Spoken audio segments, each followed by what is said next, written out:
Olá, amigos! Olá, amigas! Está começando mais uma hora filigranas. Aqui é o professor Lucas Gesta e nós estamos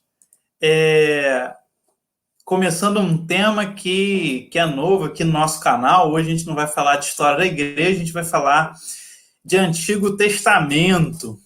E nada melhor do que trazer para falar de Antigo Testamento, trazer quem entende, trazer um biblista, trazer um exegeta, trazer um especialista em Antigo Testamento. E eu quero trazer aqui para conversar comigo sobre a justiça social nos profetas bíblicos o professor Cláudio Martins. Meu amigo Cláudio Martins, boa noite, seja bem-vindo. Boa noite, Lucas, tudo bem? Boa noite, queridos amigos e amigas que nos assistem aqui no canal do Filigranas.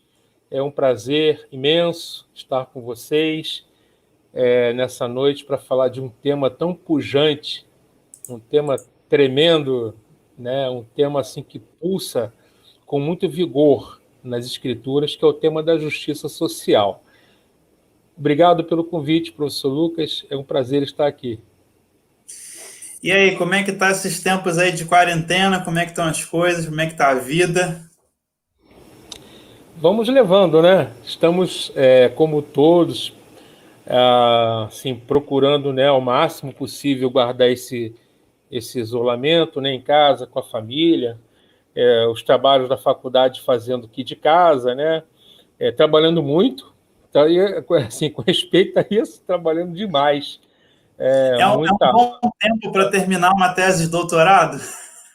Rapaz, olha, eu vou te dizer, nesse aspecto, para mim, não foi ruim, não, porque em casa, né? Então, quer dizer, ainda que eu esteja trabalhando mais, ao mesmo tempo eu consigo, dentro do espaço que eu tenho, né? Se o dia tivesse 25 horas, 26 seria melhor. Mas dentro das 24, a gente dorme menos e procura escrever, né? É bem desafiador, mas a gente está nessa batalha para lutar, né? Então, a gente tô aproveitando esse tempo, sem dúvida. Olha, tem muita gente aí dando boa noite. Eu vou passar aqui, ó, por ordem, né? Tem gente que antes de começar a live já tinha dado a paz. O Linaldo. Esse aí eu conheço. O Linaldo, ele é amigão, homem de Deus, foi meu aluno no seminário aí em São Gonçalo. Hoje ele está na Bahia. É amigo também do Gildo, Linaldo. Forte abraço, Linaldo. Tiago Kiffer, Giovanni, Lucimar, a Michelle, nossa aluna aí, ó, Ô, dando Michele, boa noite. é até bom você ter aparecido, Michele. Precisamos conversar com Olha aí, respeito ó, vai à cobrar disciplina de hebraico. orientação aí É, agora. O manda uma Instituto mensagem de lá no WhatsApp. Teologia lá do Paraná, CCC, eu acho que é Paraná, né, Joyce? E nosso colega, amigo, professor Esdras. Meu querido Guapo amigo Extras Bento, prazer tê-lo conosco. Ó, tem muita gente aí mandando boa noite para todo mundo. Não vai dar para colocar todo mundo aqui. Gente, só confirma se a nossa imagem, nosso áudio está bom. Vocês estão ouvindo a gente, estão vendo a gente bem. Coloca aí, por favor, no chat e dê o like. E se você ainda não se inscreveu no canal, se inscreva no canal. E aqui agora eu vou estar passando as redes sociais do professor Cláudio Martins, lembrando que o nosso querido professor Cláudio Martins, ele é mestre em teologia pela PUC-Rio, ele é doutorando em teologia pela PUC-Rio e ele é teólogo, biblista de formação, exegeta, especialista em hebraico, tem um curso de hebraico lá na FAECAD e se quiser também comentar aí mais tarde, a gente vai fazer o jabá.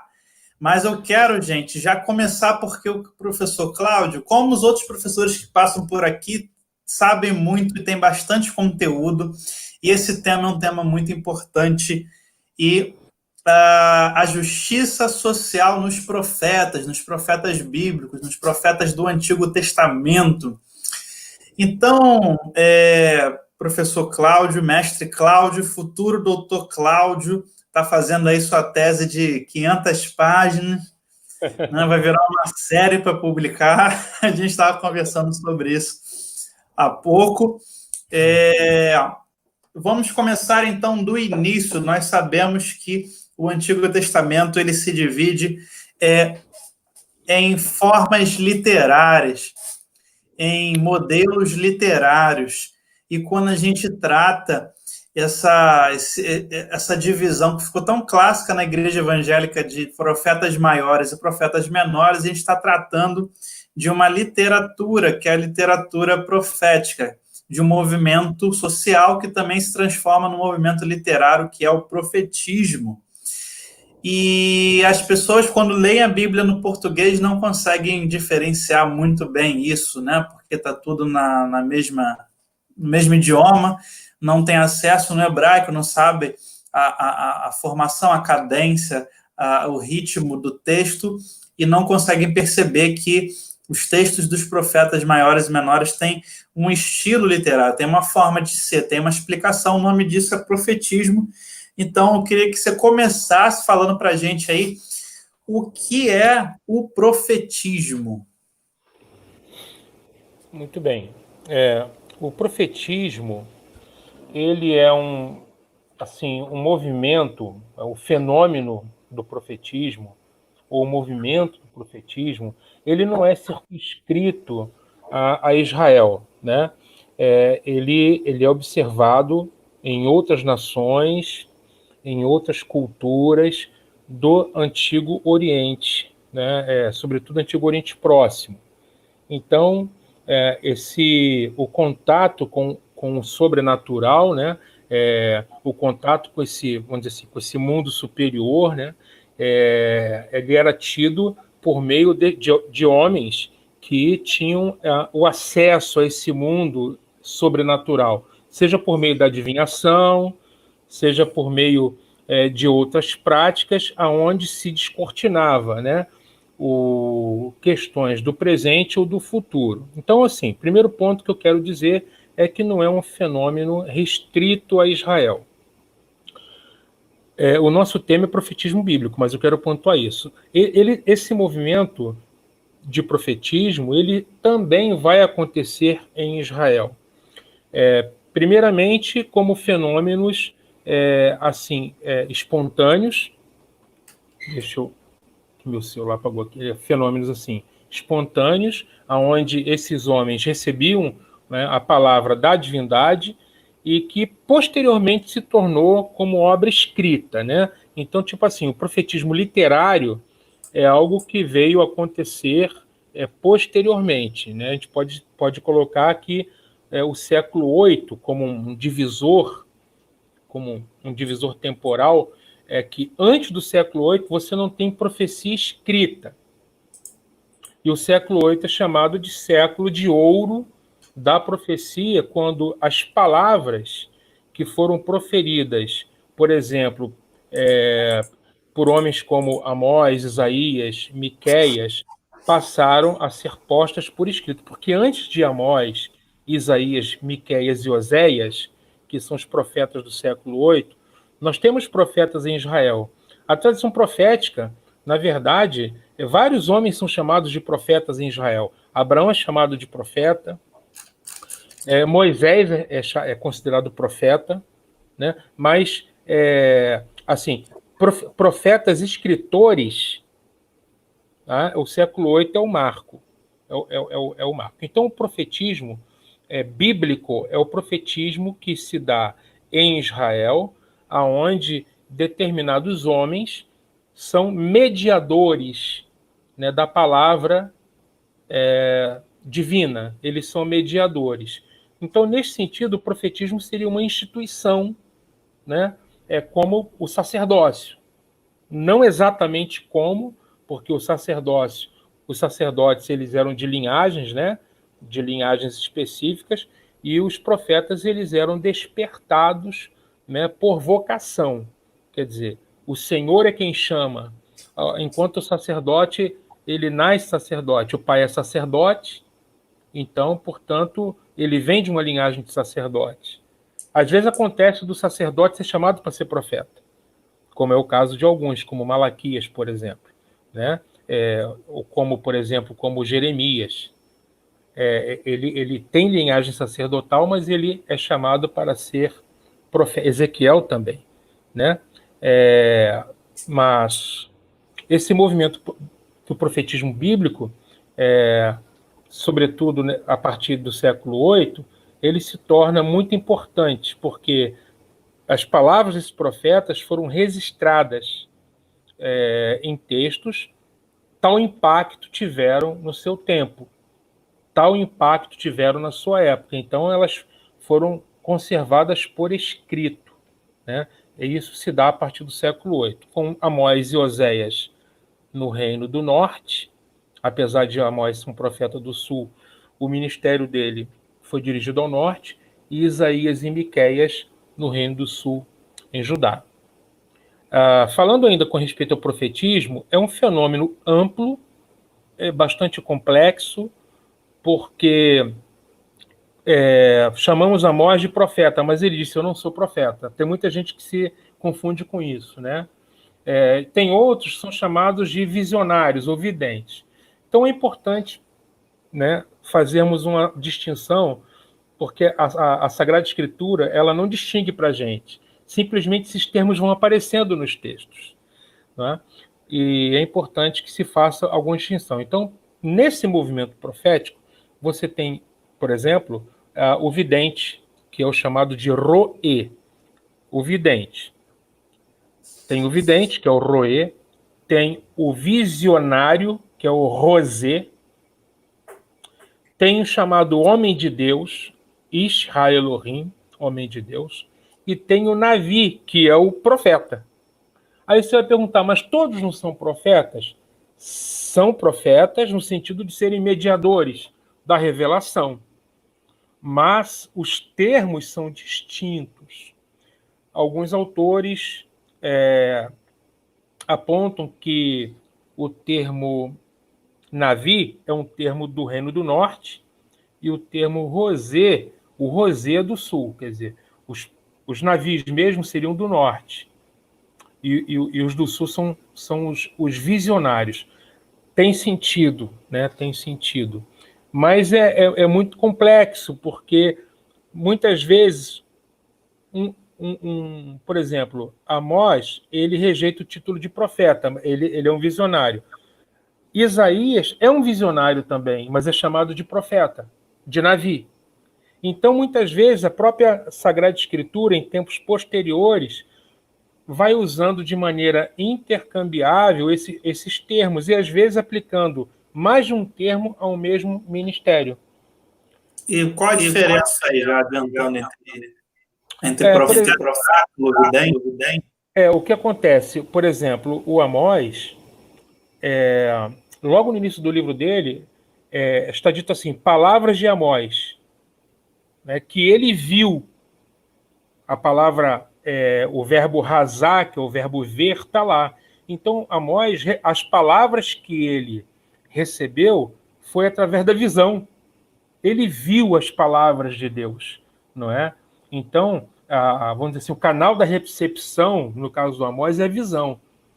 Tanto é que, na terceira parte do livro, tem o chamado ciclo das visões, onde ele tem uma série de visões com respeito a Israel. Outros ouvem, né? Pela escuta. Então o canal é auditivo. Ele percebe a palavra, a revelação, pela audição. Então esse normalmente é o Navi, ele ouve, né? O visionário ele vê. De qualquer maneira, são portadores da revelação, né? Mas são maneiras distintas pelas quais eles recebem a revelação.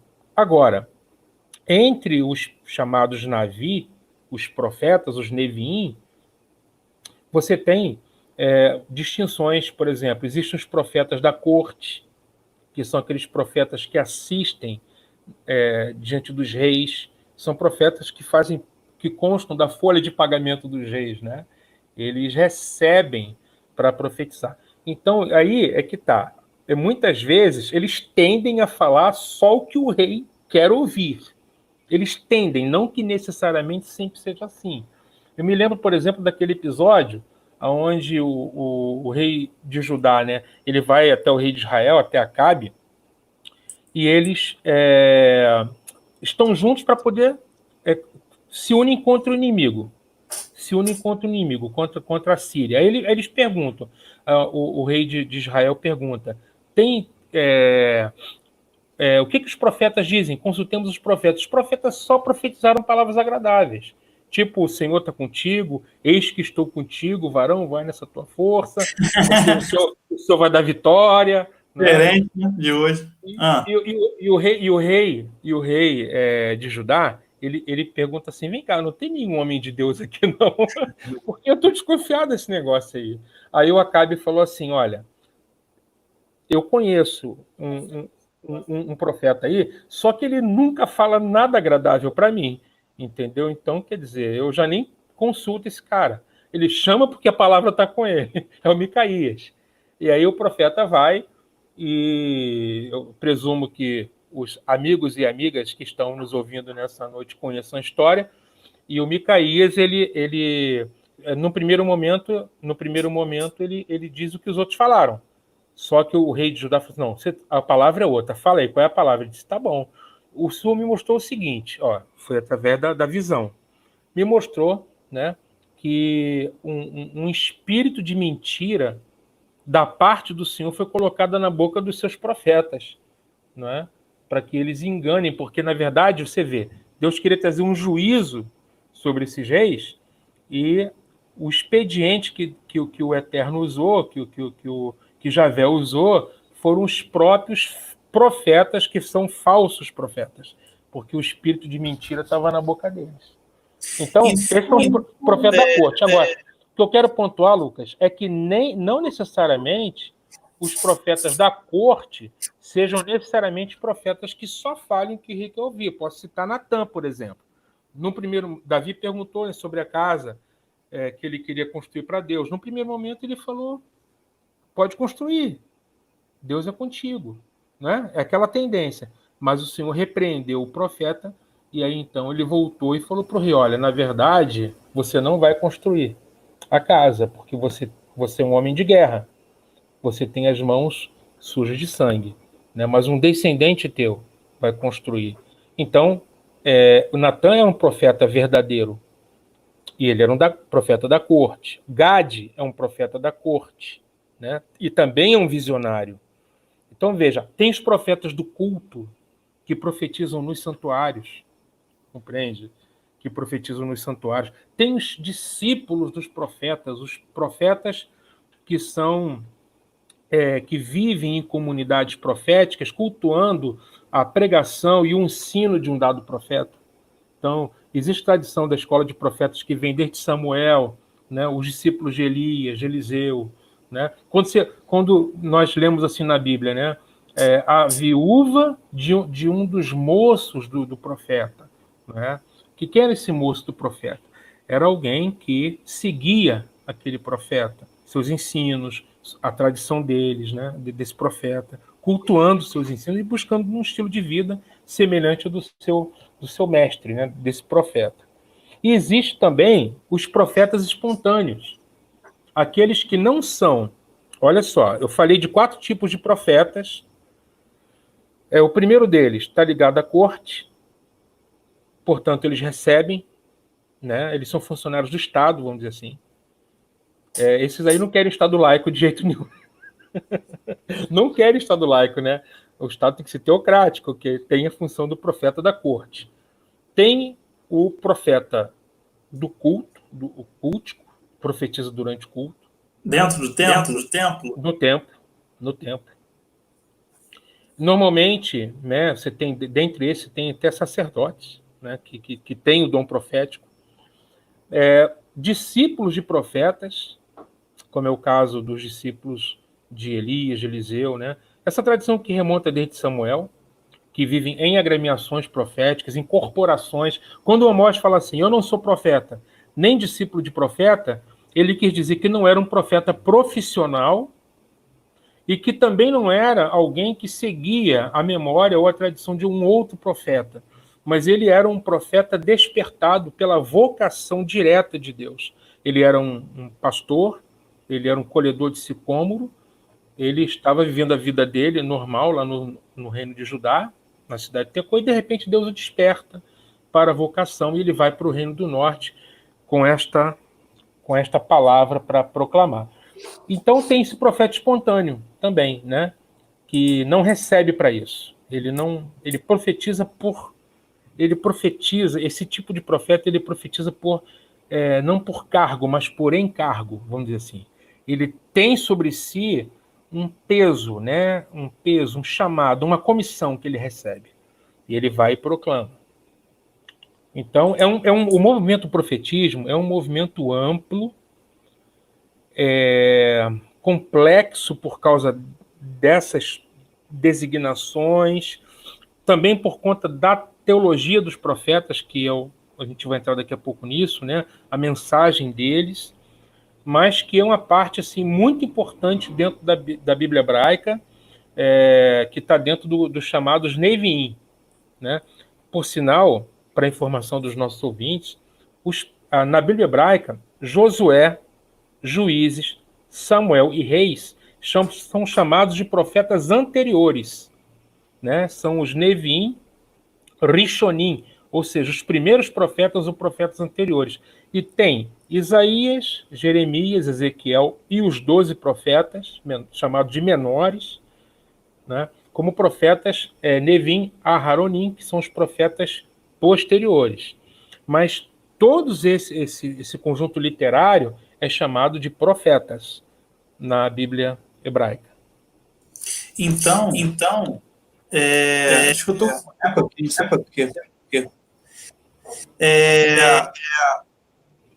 havia, então, uma classe de profetas que habitava a corte, parecido com um oráculo que habitava as cortes romanas, gregas, inclusive, que ficava em serviço do rei quando ele ia para a guerra, ou precisava casar, ou antever alguma coisa. Essa é a minha primeira pergunta. Qual também seria a diferença entre o que tem a revelação do futuro e o que tem a revelação do presente errado? Isso tá em algum vocábulo hebraico ou isso se confunde também? Se confunde pelo seguinte, porque é tudo navi, né? O navi designa tanto verdadeiro quanto falso. A sua primeira pergunta foi com respeito às consultas. Isso era um hábito no Antigo Oriente, né? Os reis consultavam. Esses homens, eles eram mediadores, eram portas de acesso ao outro mundo, né? Ao sobrenatural. O nome profetismo vem de profetes, que vem justamente da designa, né? O tipo de pessoa que interpretava as mensagens que Zeus dava, não é? Apolo recebia essa mensagem, a sacerdotisa falava palavras desconexas e o profetes dele interpretava de maneira mais, vamos dizer assim, compreensível, né? Dentro desses ambientes que você citou. No Antigo Israel, havia essa prática dos reis consultarem também. Você perguntou com respeito à questão do profeta, que prevê o futuro, né? Isso é outra coisa, Lucas, que nós precisamos desmistificar com respeito à figura do profeta do Antigo Testamento. Qual é o conceito popular que se tem do profeta do Antigo Testamento? Aqueles homens que preveem o futuro, né? E isto não é uma realidade na maioria absoluta dos oráculos proféticos. Evidentemente que também prevêem. Em alguns textos, eles falam do que vai acontecer. Muitas vezes até, né, décadas, séculos, isso pode acontecer, não está excluído disso acontecer. Mas estatisticamente falando, se você pegar todos os textos dos profetas e examinar um a um, né, você vai ver que a grande maioria deles se refere ao tempo presente do profeta, né? São conjunturas políticas, sociais do seu tempo. Quem é o profeta, né? O profeta os profetas da Bíblia eram homens de percepção muito aguçada. Eram homens de discernimento, de espírito aguçado, né? Pessoas que tinham sensibilidade, né, à voz de Javé, ao impulso de Javé que lhes deu o dom, mas eles tinham um olhar para o seu tempo. Uma vez eu vi o José Luiz Sicre, que é uma das referências que nós usamos no estudo do profetismo. No final, se os amigos, amigas, irmãos e irmãs desejarem alguma referência de literatura, eu gostaria de estar passando alguns livros. O José Luiz Sicre, Só interrompendo, a gente só vai mostrar os livros se vocês derem like. Ó, tem 64 pessoas assistindo aqui para mim, deve ter mais no YouTube. Então, se a gente chegar a 100 likes aí, o Cláudio vai o Cláudio vai passar o tesouro aí, vai mostrar o mapa do ouro aí. Eu vou abrir os meus tesouros, né, e vou mostrar ouro, incenso e mirra, meu amigo. Então dê o like, compartilha aí com um grupo de estudo que você tem, seminário, igreja, compartilha, porque esse é um tema que todo cristão, por exemplo, precisa ouvir e entender. Isso é um tema de história, isso é um tema de teologia, isso é um tema de sociologia. Tem uma coisa, Cláudio, que o Max Weber ele fala, que há uma oposição, e ele usa, ele transforma em classe, né? A classe dos sacerdotes, ela é oposta à classe dos profetas. Então, todo profeta é aquele que se levanta contra o status quo. Todo profeta é aquele que se levanta contra os sacerdotes, que seria o poder estabelecido. Mas aí, pelo que você falou, não necessariamente o profeta é a oposição. No caso aí, você tem profetas que são profissionais e convivem na corte, e não são oposição aos sacerdotes, e tem profetas que saem dentre os sacerdotes, né?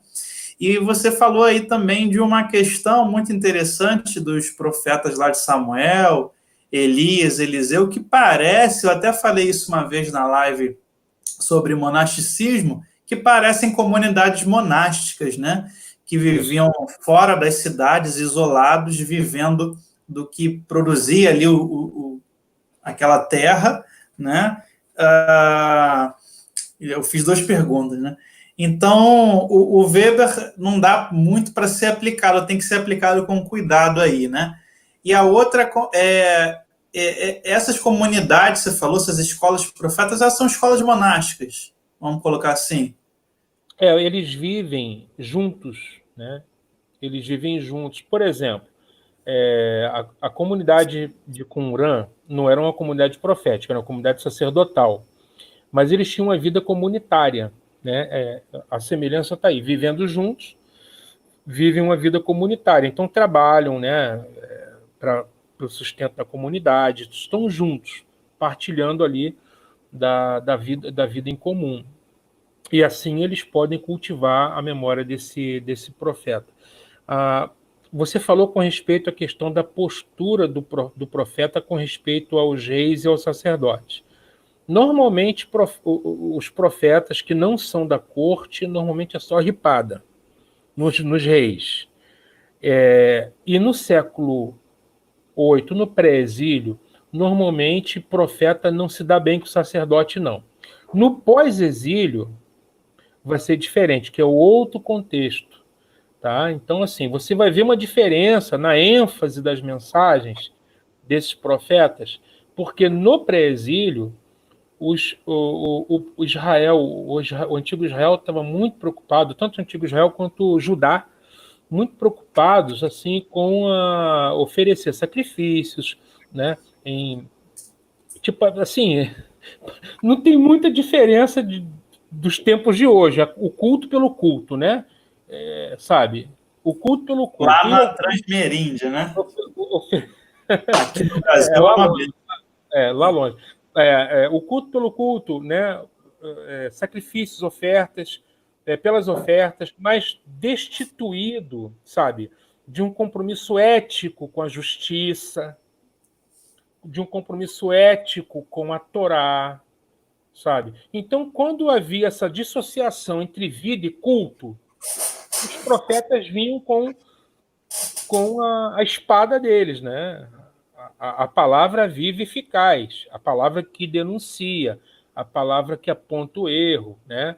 Esse fogo que queima os ossos, como diz o Jeremias, era esse fogo que eles alastravam quando viam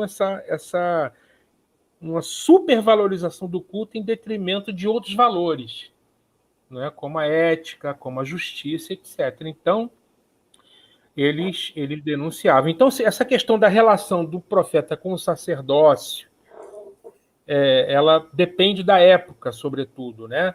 Não a gente não pode colocar que sempre foi assim em qualquer época. Veja que, por exemplo, os profetas no norte, né, perdão, no pré-exílio, eles denunciam o culto falso. O que é o culto falso para eles?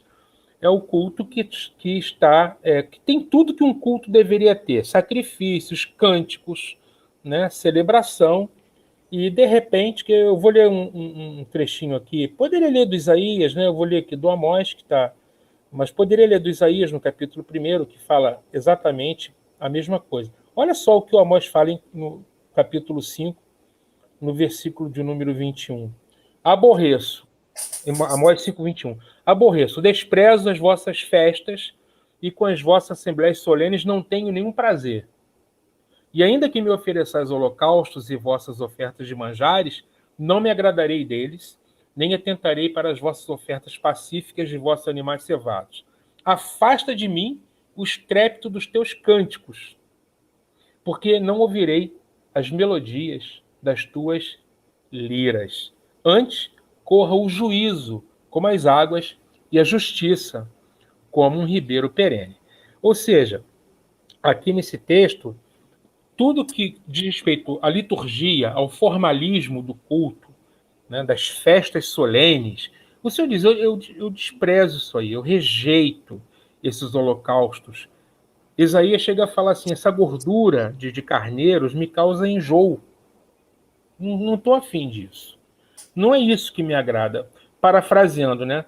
A gente chega, né, no local de culto, liga a mesa de som, testa microfone, fala som, 1, 2, 3, testando, né? Lá vem o pessoal, liga os instrumentos, né? E tal, e como que se Deus quisesse prioritariamente essas coisas. E não que não façam parte, elas têm a sua importância, mas se devidamente conectadas com todo o contexto de vida que a comunidade deve ter.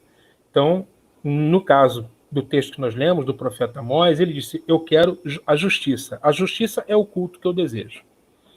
Né? Já, de repente, fazendo assim a transição para essa segunda parte, né? Que é falar... Exatamente. Você está demais hoje. Você é demais sempre. Hoje você tá inspirado. Não sei se você vai profetizar aí daqui a pouco. Mas... Já estou profetizando. Já está profetizando. Gente, deixem o like aí, compartilha, que é uma forma de você apoiar aí o nosso trabalho. Se inscrevam no canal, que ainda não é inscrito. Tá passando aí embaixo, ó, o Instagram do professor Cláudio e o canal do YouTube. Ele também tem um canal do YouTube. Ele posta muito conteúdo lá das aulas dele de Antigo Testamento. Então, entrem lá, visitem. E agora vamos para a nossa segunda parte da live. Se alguém quiser deixar pergunta, tem muita gente elogiando o Valdinei aí, nosso doutor em ciências da religião. Valdinei, acho que já é professor da Universidade Federal da... deixa eu ligar aqui, porque a bateria está acabando. Só um minutinho.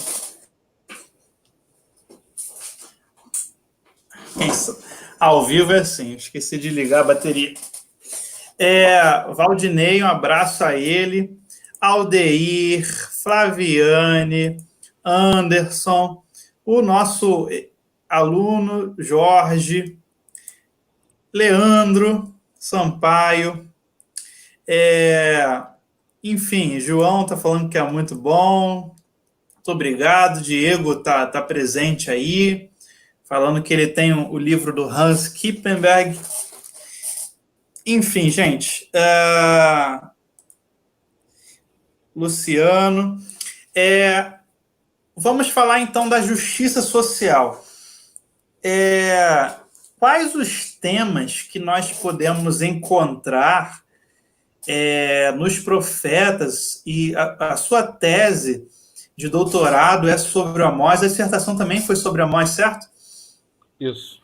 Quais Isso são os principais temas de justiça social? Quando a gente fala de justiça social, nada mais, nada menos que que a coisa entre os homens, a coisa entre a sociedade humana aconteça de forma justa para todos, né? Onde há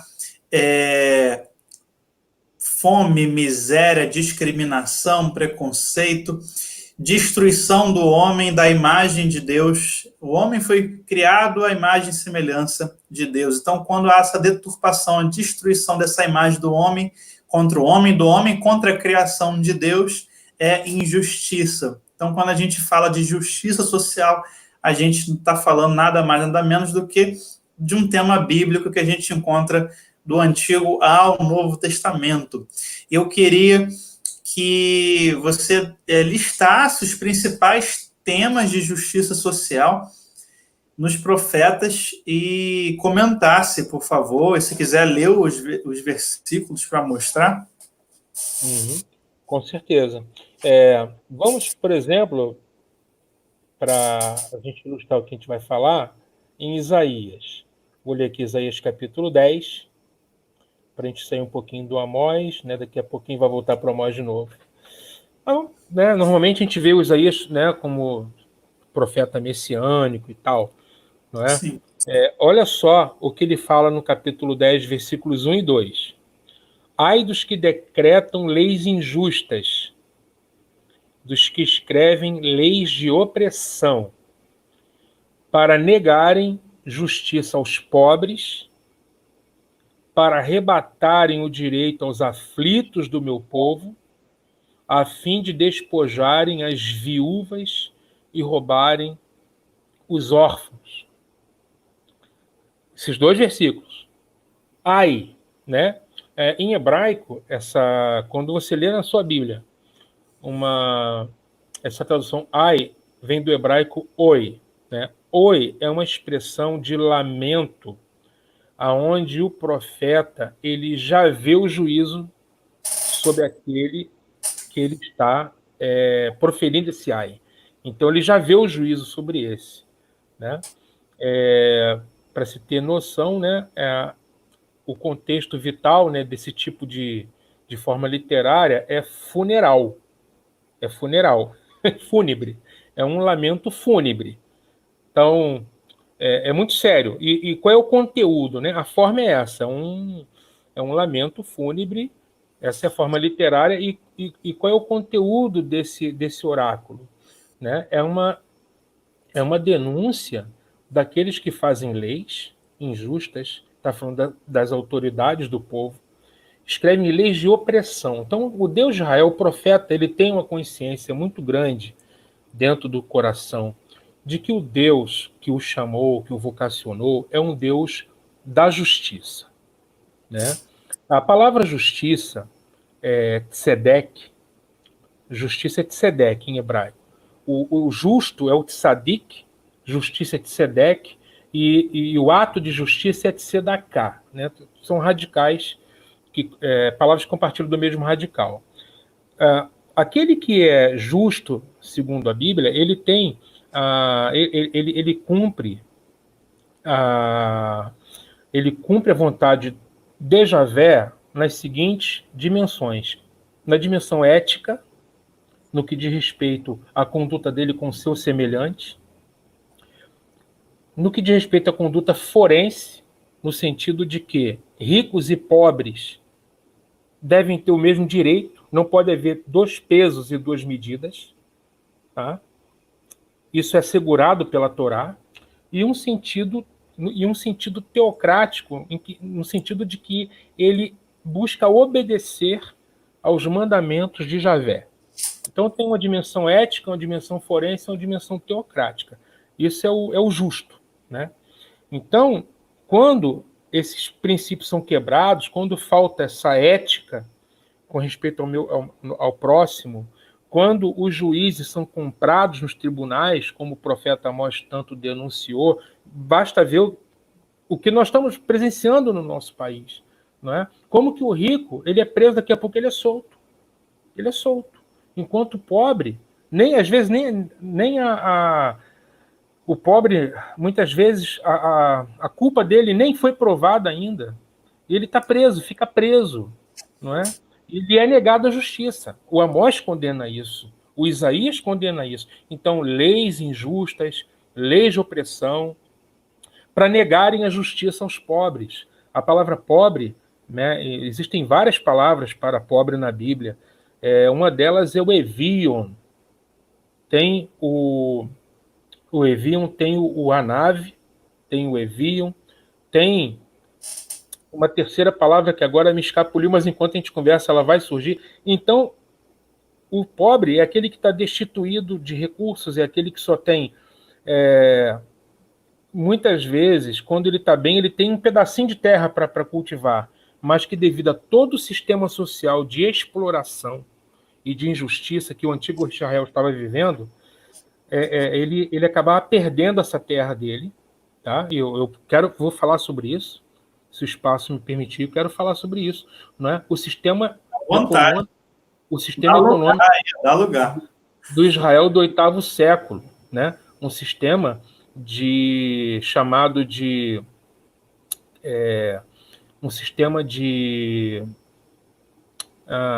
escravidão por dívida, sabe? Aonde o pobre ele tomava empréstimos de produtores maiores que, segundo o livro do profeta Amós, eles falsificavam as balanças, ô Lucas, no sentido de que o pobre levava menos grãos e ele teria que pagar mais por menos, sabe? Está falando de produtor rural ou você está falando de banqueiro? Não, pois é, mas isso já começava com os produtores maiores, os grandes produtores. Né? Essa crítica nós lemos em Amós capítulo 2 e em Amós capítulo 8, quando ele fala que falsificam as balanças, e aí o pobre, não tendo como pagar as suas dívidas, ele acabava, veja só, ele tinha colocado algum penhor, né? Esse penhor pode ser a própria terra. Não consegue pagar, perde a terra. Ele não consegue, ele coloca a esposa como penhor, os filhos como penhor. Na Bíblia, quando você lê lá em 2 Reis capítulo 4, aquela mulher, os nossos ouvintes, os nossos amigos que nos assistem, vão de lembrar desse texto. 2 Reis capítulo 4, quando aquela viúva, ela perdeu o marido, e esse marido que ela perdeu tinha colocado os filhos como penhor.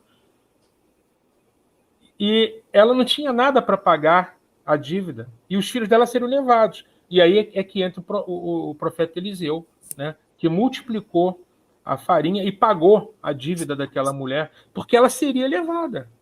Os filhos dela seriam levados. Quer dizer, perdeu o marido, perdeu os filhos, né? É uma viúva. Então, vamos lá, vamos desde o começo. Quais são os vulneráveis no Antigo Israel? Viúvas, tá? Pelo fato de que os seus provedores, que eram os seus maridos, terem morrido, ficavam completamente desassistidas. Se os reis de Israel cumprissem a Torá, não haveria viúva desprotegida. A função o rei é pastor do povo. Uma das funções do rei era pastorear seu povo, proteger seu povo. E a Torá, ela tem uma série de expedientes que buscam proteger esses vulneráveis, essas pessoas em condição social baixa, vulnerável ao sistema econômico, né? Fracas. Então, a viúva, o órfão, era outro também, perdia os pais, né? Ele precisava da proteção do Estado, né? E quando os reis eram ímpios, não seguiam a Torá, eles não cuidavam dos seus fracos, dos seus vulneráveis.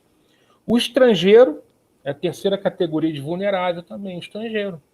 Que a lei de Deus diz assim, Israel, você vai cuidar dos seus estrangeiros porque você também foi estrangeiro na terra do Egito. Até dia Deus está me lembrando dessa crise dos imigrantes, da imigração dos imigrantes, né? Onde as nações estão fechando fronteiras, né, para que os imigrantes não venham, inclusive até crentes apoiando sumir, não pode deixar e tal, não pode receber os imigrantes, mas a própria Bíblia diz para se ter cuidado com o imigrante, cuidar do imigrante, porque fosse imigrante estrangeiro na terra do Egito, inclusive até eles não podiam colher da sua colheita que sobejava, porque o estrangeiro que está passando pelo caminho, para ele ter o que comer, sabe? Então, o cuidado da lei de Deus, que eu fico encantado, Lucas, talvez seja até um assunto para uma outra live, que é o tema da ecologia. A gente pode até conversar sobre Bíblia e ecologia, porque a palavra de Deus está saturada também,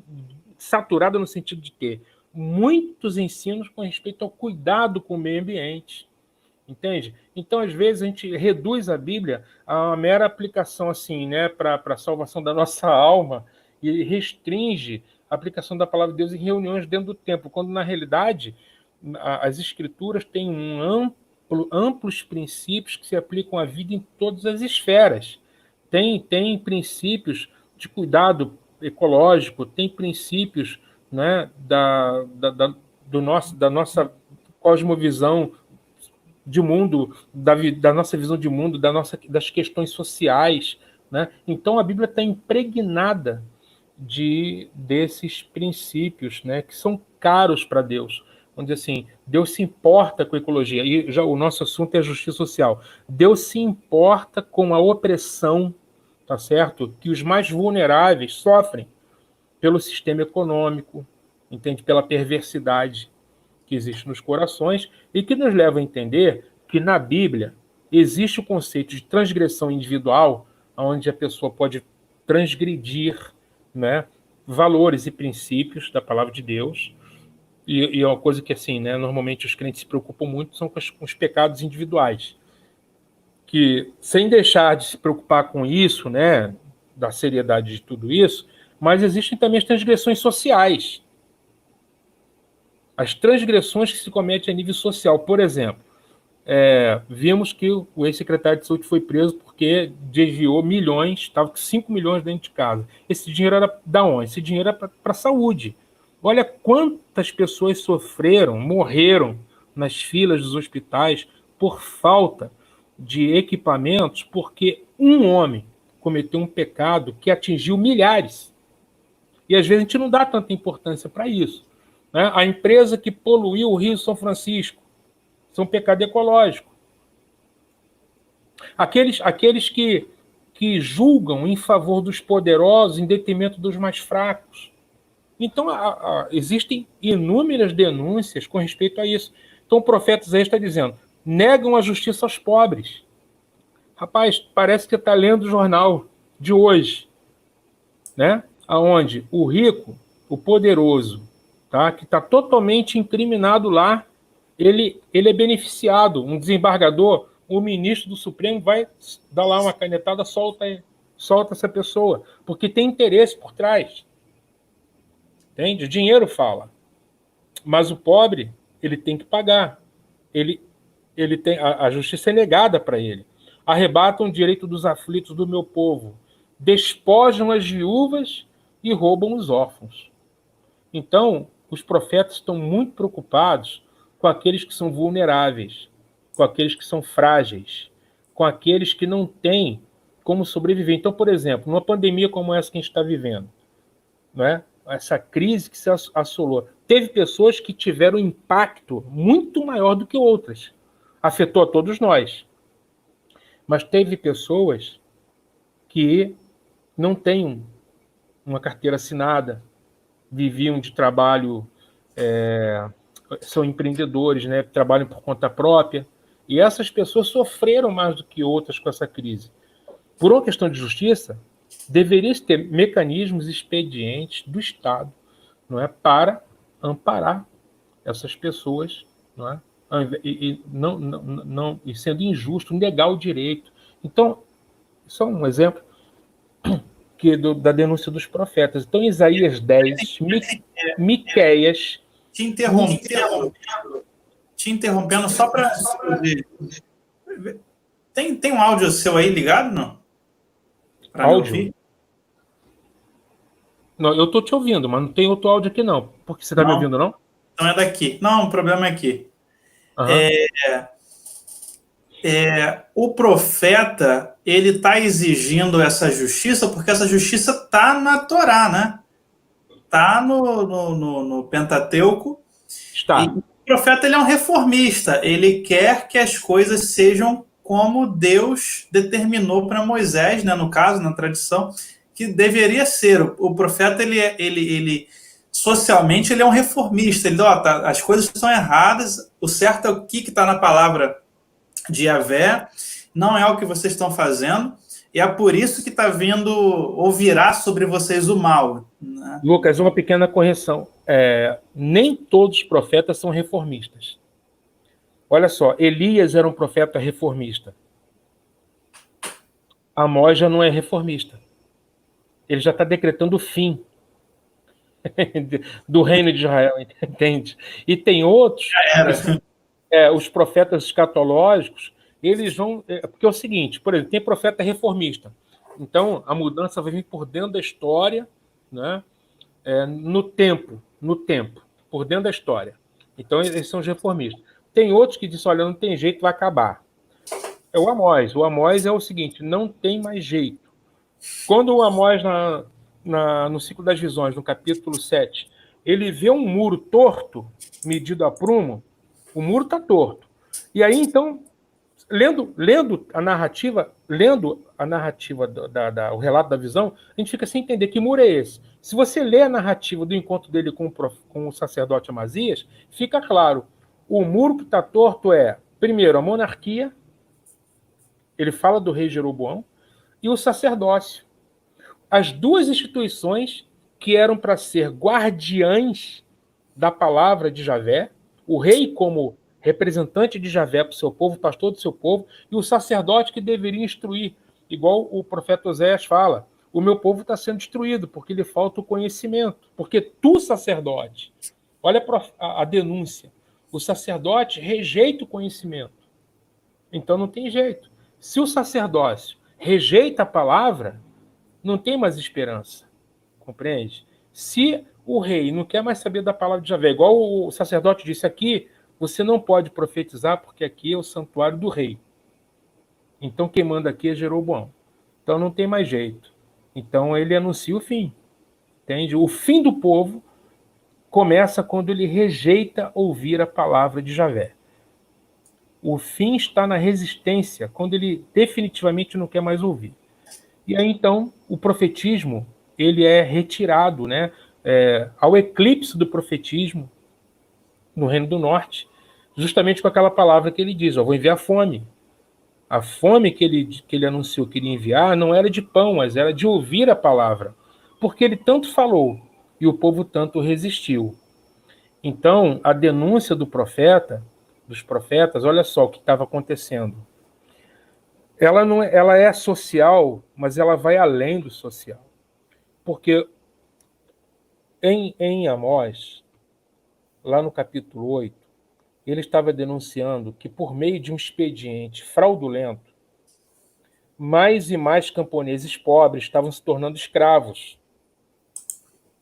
Então esse era um processo já meio que ratificado pelas instituições, entende? Isso já se tornou uma coisa normal. A Torá até tem expedientes, olha, você pode até o escravo ficar na tua posse 6 anos, mas no 7º você tem que libertar esse escravo. Quer dizer, tentando humanizar essa relação, né? No 7º ano dispensa ele. E no ano do jubileu, libera todo mundo a cada 50 anos, que é o tempo do jubileu. Então, são mecanismos, expedientes da Torá, no sentido de tornar essa relação um pouco mais humana, porque a tendência é sempre de se apropriar, tudo virar mercadoria, inclusive pessoas, né? Pessoas se tornam mercadorias. E isso que estava acontecendo. Agora, o problema é que, à medida em que o camponês, o pobre, o camponês que só tem a terra, ele penhora a terra, perde a terra, não tem mais o que. Aí penhora filhos, penhora a esposa, ele acaba por se penhorar, não tendo como pagar, ele se torna um escravo, dissolve a família. Um escravo, Lucas, não tem direito ao culto, sabia? Olha só os direitos do cidadão livre no Antigo Israel. Isso está lá no livro do Rainer Kessler, História Social do Antigo Israel. Rainer Kessler, um livraço. Ele faz uma análise, o método dele é um método, né, social. Ele estuda a história de Israel não seguindo, né, aquele ritmo dos outros autores convencionais. Ele faz uma abordagem sociológica. E aí ele mostra que no século VIII se estabeleceu um sistema econômico no Antigo Israel chamado de... ele chama de capitalismo de renda, né? Não é, evidentemente, o capitalismo que a gente conhece no tempo moderno. O capitalismo de renda era o quê? Era justamente esse, de empréstimos, um sistema de empréstimos, de grãos, né? Onde o pobre, seja porque houve uma catástrofe, uma praga, um terremoto, que era muito comum, é muito comum naquela região, secas, assolações de gafanhoto ou por doença, a colheita dele foi ruim. Então ele precisa se alimentar. Então ele adquire esses grãos para ele comer e também para ele plantar, né? Então o que vai acontecer? Como não tendo como pagar, aquilo que ele penhorou se torna propriedade daquele que o emprestou os grãos. Por isso que o profeta vai falar lá que os pobres são vendidos por um par de sandálias, falando do valor irrisório da dívida, compreende? O pobre ele é vendido por um par de sandálias, quer dizer, uma dívida pequena, onde ele teve que entregar-se como pagamento. O problema disso é o seguinte, olha como que a crítica a palavra do Amós tangencia a questão social, que é uma preocupação dele, mas vai além do social. Porque a preocupação do Amós está na própria existência de Israel como uma entidade, sabe? Um ente, uma comunidade de adoração a Javé. Porque o pobre, ele é pobre, mas ele é livre. Como cidadão livre, ele tem direito ao culto, ele tem direito aos tribunais, ele tem direito, portanto, à administração da justiça, ele tem direito à guerra, compreende? A participar da guerra como cidadão, né? Quando esse pobre se torna um escravo, ele perde o direito ao culto. Olha só, vai diminuindo a comunidade cultica. E assim, a própria existência de Israel como uma comunidade de fé que participa do culto a Javé, ela vai diminuindo. E essa é uma observação que o José Luiz Sicli faz. E com o tempo, o Israel desapareceria, né? Por quê? Por causa dessa progressiva, olha só, por uma estratégia perversa, porque é fraudulenta, tá? Progressiva de pauperização do pobre a ponto de torná-lo escravo. E a consequência disso é o desaparecimento da comunidade cultica, que em última instância era uma preocupação também do profeta. Por isso, uma denúncia tão veemente, tão contundente, né, que ele chega a falar que é como um rugido de um leão, né? O Senhor está rugindo. Sabe que o leão ruge quando ele tem a presa, né, diante de si. Então é uma palavra de juízo contra um Israel que estava praticando perversidade desse tamanho, né, dessa monta. É interessante... Pode falar. A gente vê essa condenação em vários campos, né? Os profetas condenando a justiça econômica, condenando a injustiça econômica, a injustiça política, a injustiça das instituições sociais que estão destruindo o irmão, né? Porque os israelitas são irmãos, né? Então é um irmão ali destruindo o outro, tirando do culto, né? A esse respeito, né? No capítulo que particularmente eu estou estudando, existe uma dupla transgressão do povo. De um lado, ele trocou Javé por ídolos, né? O sincretismo. Então, há um pecado direto contra o Criador, direto, e um pecado indireto contra o Criador, que é um pecado contra o semelhante. Ao tornar o meu irmão escravo, ou seja, ao torná-lo mercadoria, eu estou pecando contra ele e também contra o Deus que criou o meu irmão e a mim a imagem e semelhança dele. Então é pecado contra Deus e pecado contra o próximo. Então esse tipo de perversidade que estava legitimada, é isso que é pior, é quando a iniquidade é legitimada pelas instituições, cara. O grande problema é esse, entendeu? É a legitimação do mal, né? Em lugares e em ambientes onde a justiça deveria estar sendo proclamada, defendida, né? Então, quando isso acontece, isso determinou o fim do Reino do Norte, tá? Foi tão sério isso que acabou por extinguir o próprio reino. O Senhor... na linguagem bíblica, o limite da iniquidade, né? Os profetas eles vão pregando para que o povo se arrependa e não alcance o limite da iniquidade, porque quando alcançar, Deus vai tirar o lugar deles ali. Basta ver o seguinte, se você olhar, por exemplo, no ciclo das visões do profeta Amós, você tem ali 5 visões. Nas 2 primeiras, Deus mostra em visão para ele o que vai acontecer. O profeta, que também é um intercessor, tá? É importante dizer isso. O profeta, ele não só fala a palavra de Deus ao povo, mas ele intercede pelo seu povo. O Amós intercede a Deus, e Deus diz, ok, não vou fazer isso. Na primeira e segunda visão. Na terceira visão, o profeta já não intercede, porque o que ele vê é um muro totalmente torto.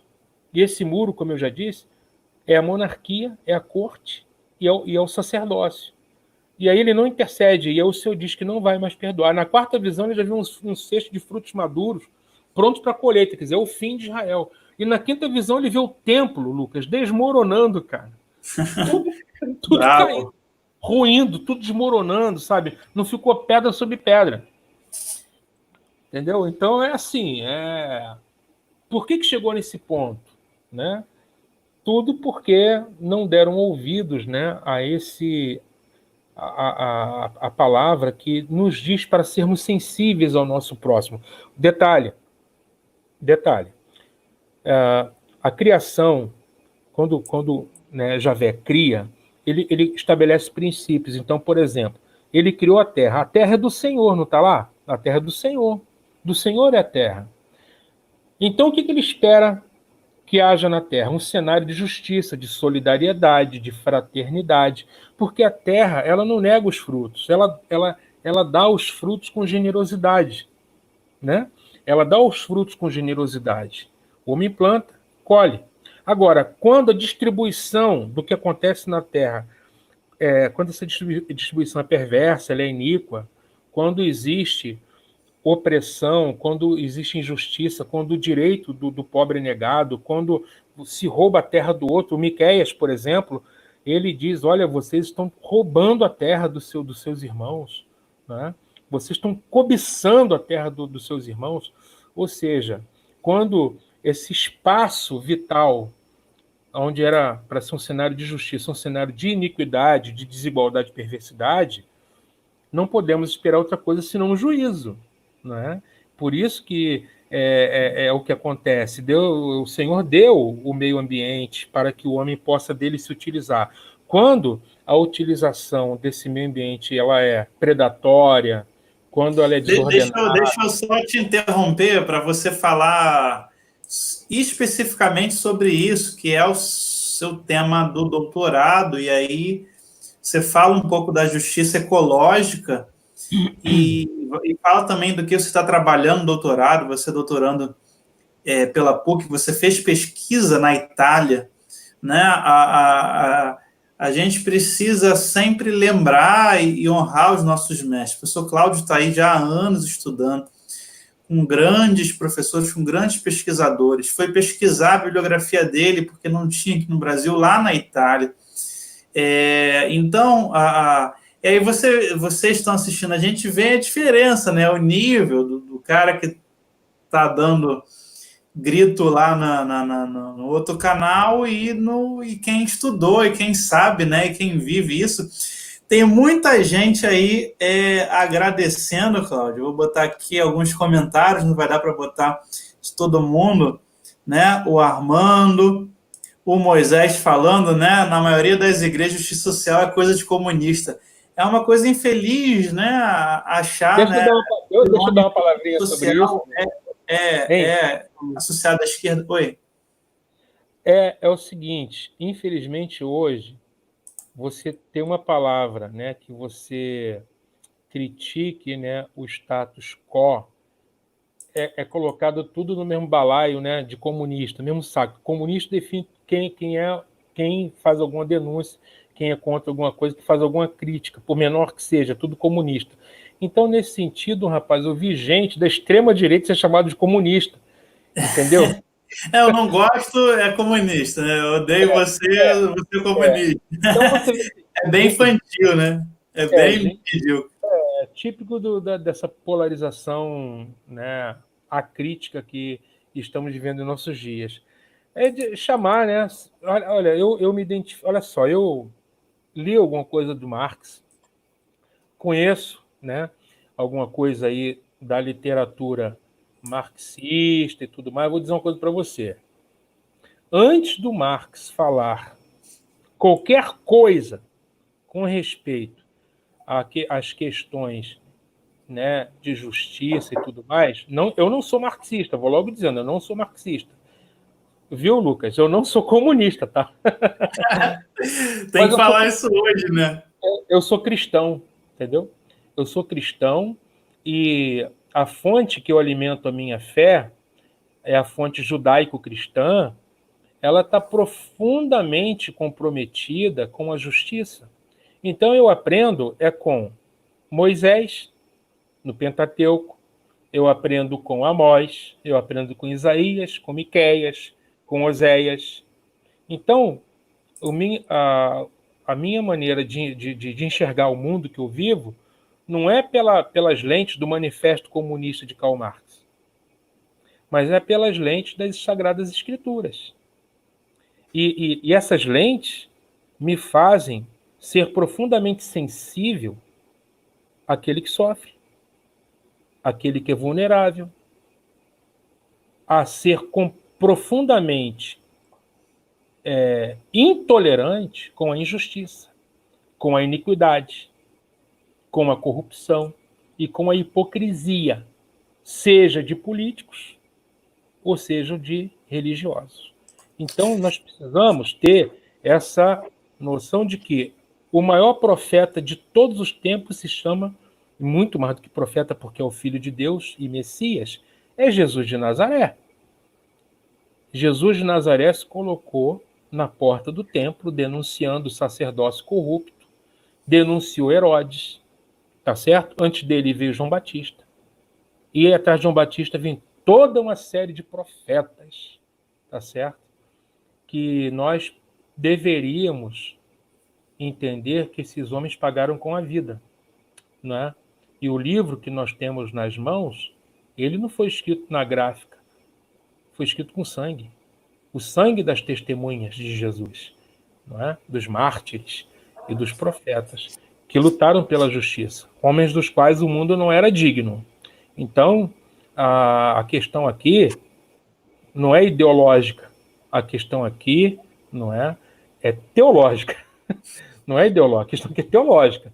Não dá para você amar a Escritura e dar as mãos, tá certo, a essa hipocrisia e perversidade que nós temos visto no nosso tempo.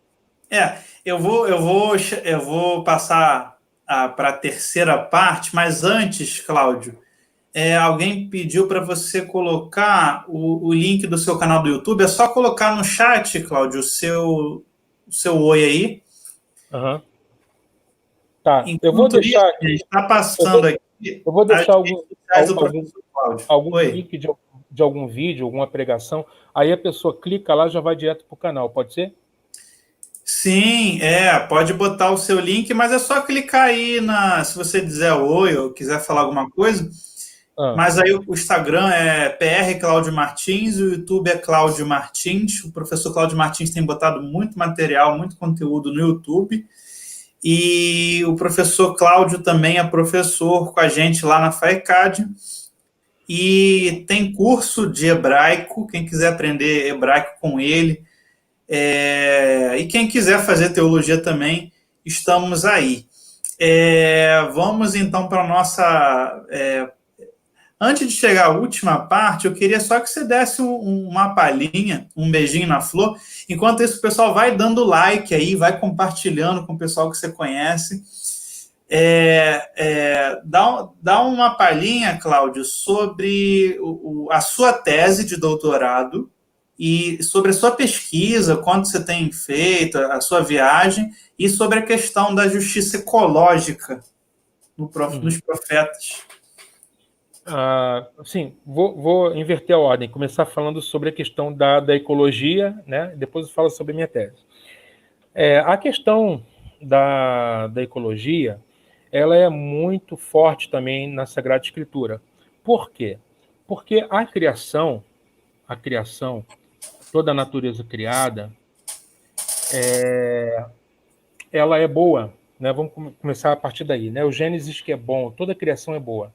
Ao contrário de todo tipo de dualismo que a teologia cristã herdou, né, da filosofia grega, o platonismo, né, que influenciou tanto a nossa teologia, que derivou, né, no gnosticismo e tudo mais, que vê a criação como algo ruim, como algo mal, né, essa não é a visão judaico-cristã na fonte, não é.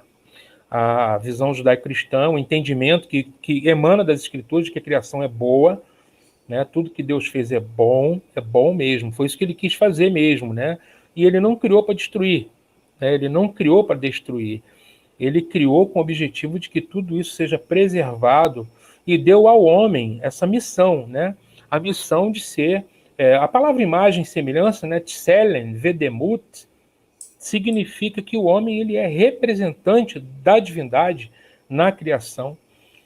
E essa imagem e semelhança está relacionada à missão do ser humano de governar esse mundo, de cultivar, de lavrar, de cultivar o jardim, de lavrar e de guardar o jardim e de nomear a criação, como ele deu para o ser humano nomear os seres vivos, e quem nomeia tem autoridade sobre aquilo que ele nomeia. No entanto, essa relação do ser humano com a criação nunca deveria ter sido predatória, no sentido de exaurir os recursos da terra. Você tem uma série de princípios no Pentateuco, de maneira geral, e também nos profetas, do cuidado que se deve ter com o meio ambiente. Então, desde cuidados sanitários, sabe? Por exemplo, esgoto é um mal, é um pecado, esgoto a céu aberto, não pode.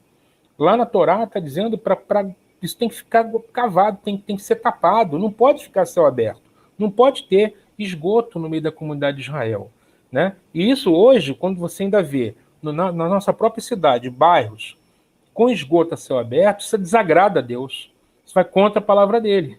Isso é um exemplo simples, né? Cuidados sanitários. A lei lá do pássaro-mãe, por exemplo, que ao pegar, né, um ninho com pássaros, o israelita poderia ter se apropriado dos filhotes, mas ele não poderia se apropriar do pássaro-mãe, porque o pássaro-mãe procria. É aquele princípio da extinção da espécie. Porque se você mata o pássaro-mãe, os filhotes ficam desorientados, vão ter como sobreviver, porque não tem como ser alimentados, e o pássaro ele pode ser aquela espécie acabar sendo extinta. Então, é uma lei para preservar o pássaro-mãe. E assim vai. Então, é o cuidado com a criação, no sentido da preservação das espécies, no sentido do cuidado que o homem deve ter com o meio ambiente. Uma coisa que a gente não se atenta, Lucas, é que lá no Apocalipse, saindo dando esse salto para o Novo Testamento, né, poderia passar primeiro por Romanos. Lá em Romanos capítulo 8, Paulo fala sobre a redenção da natureza. A natureza criada vai ser redimida. Olha aí. Quando?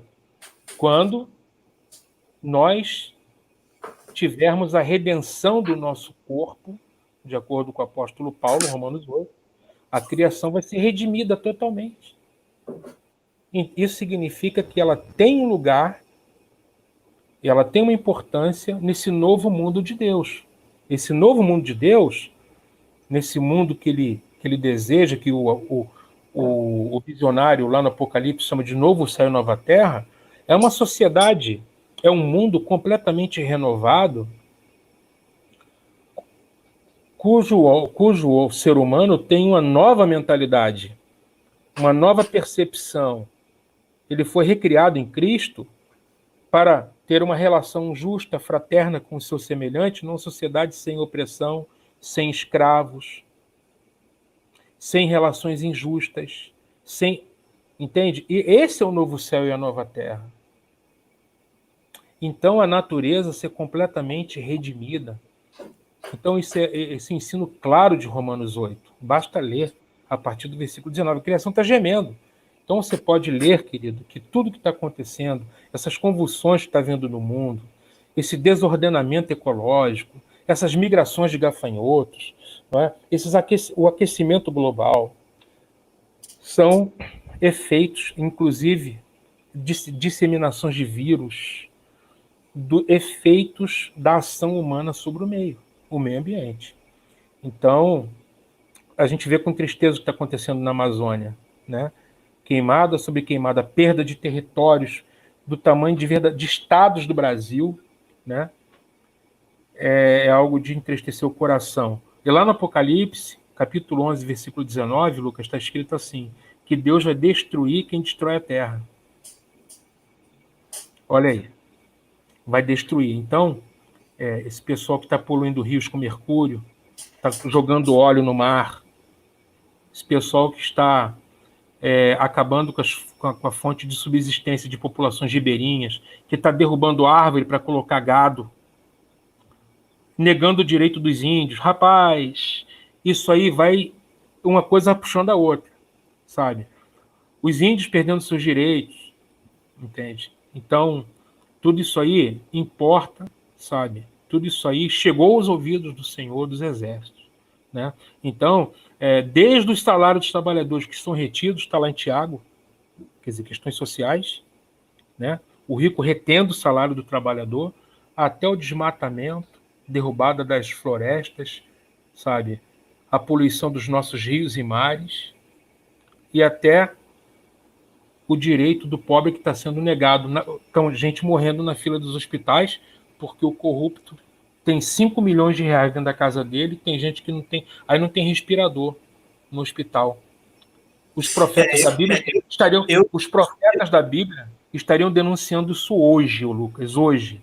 Sabe? Sim, eu tive contato com pessoas que morreram de Covid porque não foram atendidas, ficaram abandonadas pelo poder, pelo sistema de saúde, né? Não foi todo mundo, o sistema de saúde não deu conta aqui no Rio, enquanto isso tinha milhões aí sendo, já há muitas décadas, milhões sendo roubados do Ministério da Saúde, e muito triste, né? Muito, muito chato isso. E como você fala, os profetas que estão lá na Bíblia tivessem hoje estariam denunciando isso, né? E aí tem muita gente cristão que fala, não, eu sou profeta, eu sou profetisa, e fica adivinhando a vida dos outros, vendo macumba em cemitério, como eles dizem, né? Tem até uma música sobre isso, quem vai casar com quem, vê pão voando, vê laço, e não vê coisas assim, que não precisa nem de uma revelação, né? Coisas que estão gritando aos nossos olhos. Mas, enfim. Verdade. Verdade, é isso mesmo. Continua aí, fala de coisa boa agora. Então, você tinha perguntado com respeito à tese. Eu tenho estudado as relações diretamente do texto, né, do profeta, teologia bíblica, exegese, vem do texto. Então, a gente estudando o texto, procurando, né, entender a relação entre as transgressões do povo e as transgressões do povo e os efeitos cósmicos, porque o profeta Amós ele tem no texto dele uma relação muito estreita. Amós fala de terremoto, cara. Ele fala de eclipse. O eclipse do sol vai se pôr ao meio-dia. Farei o chão tremer debaixo dos seus pés, sabe? A terra vai tremer por causa desse pecado, né? Ela vai tremer igual a cheia do Nilo. Ele compara o terremoto com a cheia do rio Nilo, olha só. E fala da seca. Então, existem muitas questões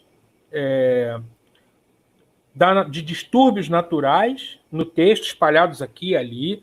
Né? A minha tarefa é essa, de fazer essas conexões, entender quais são as transgressões de Israel no século VIII, né? E que permaneceu até o pós-exílio, viu? Por exemplo, essa questão da escravidão por dívida, até se você pegar o livro de Neemias e ler, capítulo 5 vai estar lá. Neemias vai estar dizendo, o narrador, né, na narrativa de Neemias, ele vai dar voz ao povo que está sofrendo porque perdeu terra, porque os seus filhos foram levados como escravos. Isso no pós-exílio, meu irmão, no pós-exílio. Então você tem ainda uma relação de injustiça no pós-exílio. Quer dizer, a palavra do Amós, ela ficou restrita ao pré-exílio. Esse rugido, né, do leão se fez ouvir no exílio e no pós-exílio, porque aqueles pecados ainda estavam presentes lá. Então a minha tarefa é de fazer entender essa problemática, né, qual é a natureza das transgressões, e a gente vê que é tanto religiosa quanto social, e fazer a relação entre esses efeitos cósmicos, né, esses distúrbios cósmicos, com essas transgressões. Até que ponto, né, o livro sustenta isso. Entendeu? Então é isso que eu estou estudando, né? Fui longe para poder coletar alguns artigos, né? Você foi na qual instituição lá na Itália, Ana? Eu estive na Universidade Gregoriana e no Pontifício Instituto Bíblico de Roma. Para pesquisar sobre Amós. Isso. Então, gente, eu sempre gosto, com professores, eu também trabalhei isso, né? A diferença de um especialista que é especialista, que pesquisa, que vai até em outro continente, na melhor biblioteca, uma das melhores bibliotecas do mundo de teologia, atrás da sua fonte, e que faz a exegese no hebraico, né? Que é especialista em hebraico, a diferença de gente que fica falando aí um monte de coisa e que às vezes é sem pé e sem cabeça. Então é muito importante. Mas o professor Cláudio pode. Não, se você estuda, se você gosta, se você ama, você dá seu jeito, você consegue, você vai. Eu acredito que o povo, né, é destruído porque falta conhecimento. Então, muita coisa aí que a gente falou hoje, que você falou hoje, poderia ser ensinado nas igrejas, né? Poderia ser ensinado e não completamente desprezado. Para a gente encerrar, porque já são 11h24, o tempo passou rápido, né? Já estamos aqui a 1h24. Aliás, a última pergunta que eu iria fazer para o professor Cláudio era sobre como aplicar os profetas nos dias de hoje, mas eu acho que ele já falou à vontade sobre isso, né? Como aplicar as mensagens dos profetas nos dias de hoje, em relação à economia, política, questões sociais e questões ecológicas, você falou o tempo todo. Como é que você vê... Qual é o erro das pessoas hoje em relação a entender o papel do profeta na igreja? Elas estão entendendo bem as denominações que que são carismáticas, elas estão entendendo bem o papel do profeta na igreja, ou elas estão confundindo com outra coisa? Olha, E já passou das 11, dá lugar aí, pode falar. seus irmãos, enquanto tiver gente ligada, inclusive, você conseguiu lá o número de likes ou não? Eu não Pra sei, poder... tem que conferir aqui. Mas Olha assim, só, chegar aos antes de eu 100 falar, likes, vai ter uma surpresinha. eu coloquei o link da última live que eu fiz, inclusive para a Igreja Batista do Andaraí, para o meu Sim. querido amigo pastor Rodrigo, sobre o profeta Isaías. Botei só para o link, para poder o pessoal encontrar o meu canal. Está aí nessa relação aí, acho que o pessoal pode encontrar o link do YouTube da minha última live. Gente, faltam 12 likes para chegar a 100. Faltam 12 likes. Então, quero 12 likes aí. Rapidinho, pessoal, vamos lá. Que eu vou mostrar os livros que Para mostrar os livros. Compartilha aí com outras pessoas e vamos que vamos. Fala então, Cláudio, um pouquinho disso, dessa questão que eu... Você falou dos profetas de hoje, né? Bom, graças a uma grande confusão, né? Com respeito a essa questão do profetismo hoje, né? Primeiro, o profeta hoje, o dom que Paulo fala lá, né? Deus deu uns para apóstolos, evangelistas, pastores e profetas e mestres, não é exatamente como o profeta do Antigo Testamento. Não é. Primeiro, porque hoje o Espírito ele está sobre todos os que são de Cristo. Então já começa por aí, né? Na verdade, nunca foi propósito de Deus que houvesse uma classe especial, seja de sacerdotes, seja de profetas.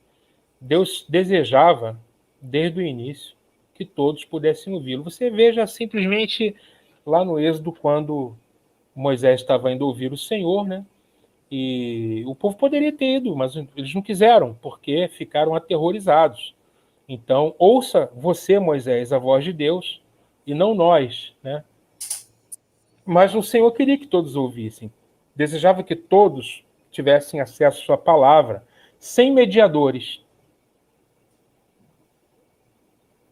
Eu tenho um artigo que, se Deus quiser, vai sair na IGNE, nosso coordenador, se estiver ainda nos ouvindo, né? Diga amém junto comigo aqui, que é justamente sobre isso, né? Vai sair esse ano, hein? Vai sair esse ano. Também tem um artigo da Igreja Esse artigo é uma intertextualidade entre Joel 2:28 e Atos 2:1. Entendeu? Procurando entender, né, os dois textos e como que o autor do livro de Atos entendeu Joel, né? Que promete, né, o derramamento do Espírito. Na verdade, o derramamento do Espírito sempre foi, o Senhor desejou, que o Moisés chegou a falar, oxalá que todo Israel fosse profeta. Todos, entendeu? O Espírito sobre todos sempre foi um desejo, né, desde o princípio. No entanto, né, algumas classes precisam se formar. Então, tem o sacerdócio, né, tem a classe dos profetas. Só que com a nova aliança, veja, da mesma maneira que todo cristão é um sacerdote, todo o corpo de Cristo é uma nação sacerdotal. Todos temos acesso à presença por um só sumo sacerdote, um só mediador, que é Jesus Cristo. A verdade é essa. O falso profeta quer que você não acredite nisso, que você depende dele para poder você se achegar. Mas, na verdade, a importância dos pastores é para nos edificar, para que a gente cresça, né, na maturidade cristã, mas não para ter acesso à presença de Jesus Cristo, à presença de Deus, né? Na verdade, todo o corpo de Cristo é uma nação sacerdotal e todo cristão, por ter o Espírito, é chamado também a profetizar. Tá certo? Que todos profetizem. Paulo disse que todos, mais até do que orar em línguas, né? Paulo fala sobre isso, né? Sem desprezar nenhum dom, mas o dom de profetizar é maior que o dom de línguas. Por quê? Porque quem profetiza, profetiza ao outro. Eu vou falar algo para te abençoar, para te edificar, para te fortalecer, para te encorajar. E não Agora, quem fala em línguas, não é? Fala com Deus, né? Ora no Espírito, em linguagem que ninguém vai entender. Então, é isso que Paulo fala. O meu entendimento fica infrutífero. Agora, quem profetiza, profetiza ao outro. Enfim, então, hoje, no Novo Testamento, não devemos ficar, primeiro, procurando profeta, né? Aqui em São Gonçalo tinha um que 4 da manhã tinha fila na porta da casa dele com senha, irmão. Com senha, entendeu? E ele dava lá as consultas dele, e o povo na fila. Disse, meu Deus, o que é isso? Né? Então, que é isso? Mas não vendo não. E eles respaldam esse tipo de atitude, porque eles querem independência, sabe? Você sabe como que você pode identificar um ministério? Se ele é um ministério autêntico, genuíno? É se ele, na verdade, te serve, ou seja, está a seu serviço, né? Que pastores, mestres e profetas e evangelistas estão a serviço do corpo de Cristo, né? Se eles contribuem para a maturidade, se eles contribuem para que o cristão possa crescer em tudo, naquele que é o cabeça. Está lá em Efésios capítulo 4. Não é para que a gente não seja levado por todo vento de doutrina e tudo mais. Então, os ministérios têm a função de equipar o corpo de Cristo para tornar, né, crianças recém-nascidas em homens e mulheres maduros, para exercitar por si mesmos os seus discernimentos, para que você seja um cristão espiritual, ou seja, com discernimento, que é um grande dom que deveríamos desejar hoje, Lucas. Discernimento. Discernir o tempo que estamos vivendo. Discernir que época é essa. Não é? Discernimento, para não ser enganado. Colocar aqui uma pulguinha atrás da orelha. Você sabe que no Apocalipse tem 2 bestas, né? Um emerge do mar e a outra emerge da terra. Sem entrar aqui, porque não é nem nosso assunto, não vou discorrer sobre isso, quero só comentar dessa segunda besta, que vem da terra. Ela tem cara de cordeiro e tem voz de dragão. É por isso que engana. Ela tem cara de cordeiro. Então, quem não tem discernimento vai ouvir o dragão achando que é o cordeiro que está falando.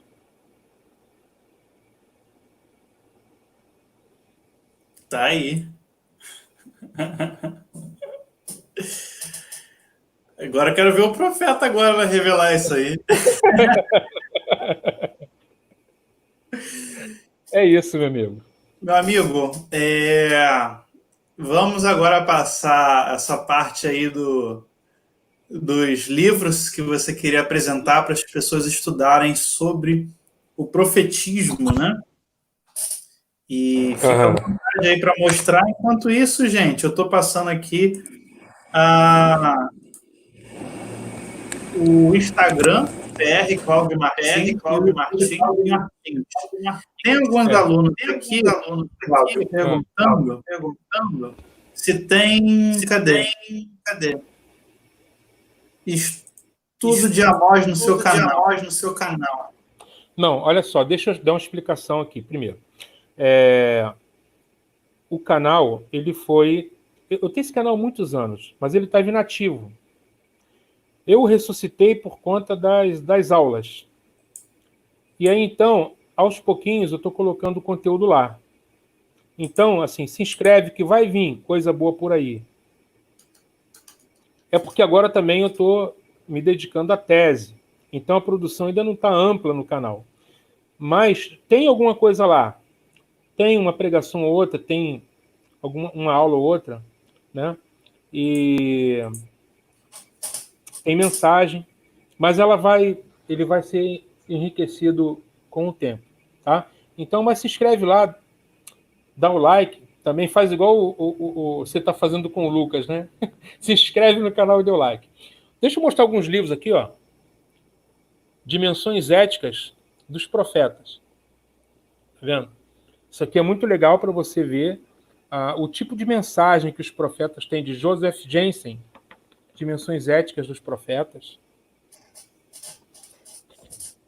Tem outro aqui muito bom, que é da minha orientadora, Mensagem de Deus, Profetas e Profecias no Antigo Israel, professora Maria de Lourdes. Muito bom, muito bom. José Luiz Sicre, Profetismo Bíblico. José Luiz Sicre, editora Vozes.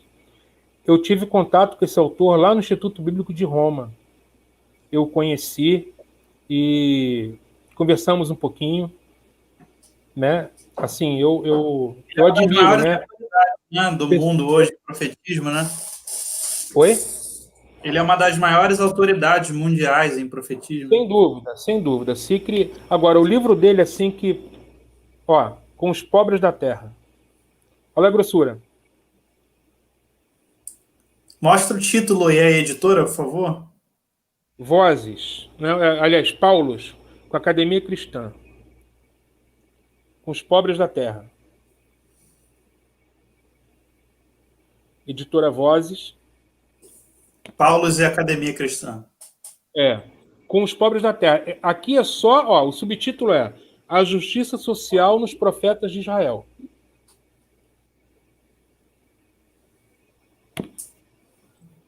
Tem esse aqui também, ó. História Social do Antigo Israel. Rainer Kessler. Aquele processo que eu estava falando, né? Do capitalismo de renda, da pauperização do pequeno camponês, que acaba se tornando escravo. Você não tem essa informação nos textos bíblicos, porque os autores não explicam esse processo. Mas aqueles que estudam a história de Israel, com essa metodologia aí, né? Do método histórico e social. Então, eles assim, tem o Haroldo Heimer também. É o Rainer. Eu tenho lido Haroldo Heimer, e tanto os artigos dele, né? Tem muito artigo do Haroldo Heimer na internet, disponível para quem quiser buscar sobre justiça social, sobre ética ecológica, e assim vai. Isso é só alguma coisinha sobre, não especificamente sobre Amós, mas sobre justiça social, né? Que é o tema do nosso encontro. Que sobre Amós vai ser quando você lançar a sua tese, né? Você publicar a sua tese. Eis que vejo um profeta diante de mim agora. Amém, meu irmão, que assim seja, né? Amém. Vamos lá, eu estou aí escrevendo, né? Que Deus nos ajude nesse processo aí, porque é sempre desafiador, né? Mas é muito bom, é prazeroso, né? É prazeroso. Então, trabalho gente... trabalho intelectual ele é assim, né? Desafiador, cansa, mas é prazeroso. Muito. E fica para a humanidade, né? Oi? Veremos o fruto do nosso penoso trabalho também, né? E o trabalho intelectual, quando publicado, exposto, ele fica para a humanidade, ele vai ficar edificando vidas aí para sempre. É a nossa modesta contribuição para que a pesquisa avance, né?